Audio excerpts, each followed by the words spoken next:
வணக்கம் மக்களே! கருணக்கிழங்கு வறுவல் இது மாரி ஒரு வாட்டி பண்ணி பாருங்க. நம்ப ஸ்லைஸா பெருசு பெருசா போட்டு தான் பண்ணுவோம். இது மாரி பொடிசா கட் பண்ணி, ஒரே கொதி வந்ததே இறக்கிடுங்க. கருணக்கிழங்கு சீக்கிரமா வெந்துடுது.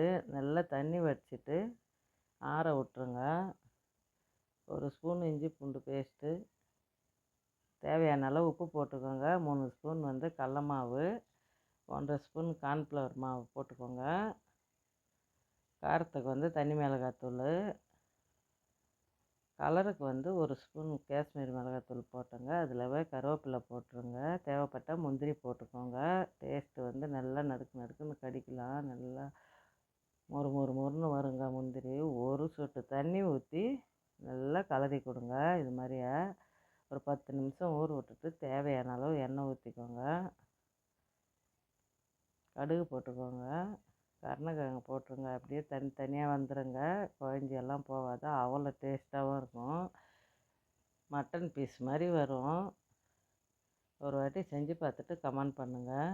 இன்றைக்கி பாப்பாவுக்கு காலேஜுக்கு தாங்க இது. பொன்னாமணி கீரை பருப்பு கூட்டு பண்ணுங்க. வீடியோ எடுக்க முடியல, டைம் ஆயிடுச்சு. பிடிச்சிருந்தா லைக் பண்ணுங்கள், ஷேர் பண்ணுங்கள், கமெண்ட் பண்ணுங்கள், சப்ஸ்கிரைப் பண்ணுங்கள்.